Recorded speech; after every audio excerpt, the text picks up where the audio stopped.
आखिर ऐसी क्या वजह थी कि अपने ही पति ने अपनी पत्नी को मौत के घाट उतार दिया? चलिए जानते हैं इस वीडियो में। नंदिनी ठाकुर उर्फ नंदिनी केवात। ये घटना है 12 सितंबर 2025। अपने ही पति ने अपनी पत्नी की गोली मारकर हत्या कर दी गई, और वो भी सबके सामने, और किसी ने कुछ नहीं करा। और वह 30 मिनट तक फेसबुक में लाइव भी चलता रहा। अरविंद, जो कि नंदिनी का पति था, और वह बताता है कि नंदिनी उसे झूठे केस में फंसा रही थी, इसलिए उसने उसे गोली मार दी।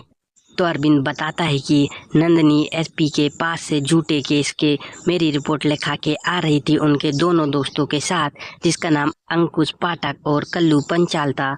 और नंदिनी झांसी के रहने वाले करोल गांव के नाम पे रहती थी। को बता दे कि अरविंद की पहली पत्नी, जिसका नाम सीमा परिहार, और उनके बच्चे और उनके माँ बाप वह साथ में ही रहते। अरविंद के पिताजी ने बताया कि अरविंद और नंदिनी की मुलाकात सोशल मीडिया पे 2022 में हुई थी। फिर उन्होंने घर के खिलाफ जाके 2023 में शादी कर लिया। और अरविंद के पिताजी बताते हैं कि जो उनके पापा हैं नंदिनी के, ब्रजमोहन रैकवार है, इन्होंने उसकी शादी जब नाबालिग थी तो पहले ही कर दी थी पैसों के लालच में।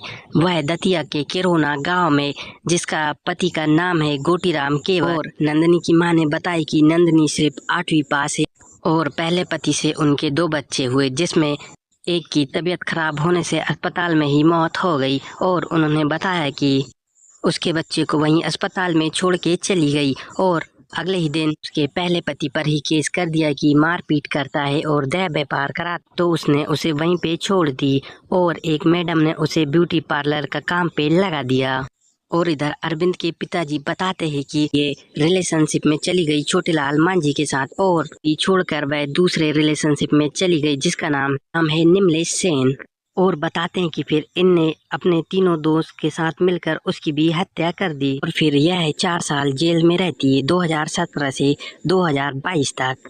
और यह जब जेल से बाहर निकलती है तो ग्वालियर के ही एक टीआई को प्रेम में जाल में फंसा लेती, और उसके साथ 2-3 दिन होटल पे रहती है, और फिर उस पे झूठा केस कर देती है, और केस वापस लेने के लिए उससे 20 लाख रुपए मांगती है। अरविंद के पिताजी बताते हैं कि उस केस की कॉपी उनके पास रखी हुई है। कहते हैं कि जब उसका पहला पति से उसके बच्चे हुए थे तो उसको अस्पताल में ही छोड़ के वह भाग गई थी, और अगले ही दिन वह उसके पति की कंप्लेंट करा देती है थाने में, जो कि उसे मारता है और देह व्यापार कराता है। फिर हम जानेंगे कि क्या कहानी थी अरविंद और नंदिनी की, वो भी नेक्स्ट पार्ट में। मिलते हैं बहुत जल्द।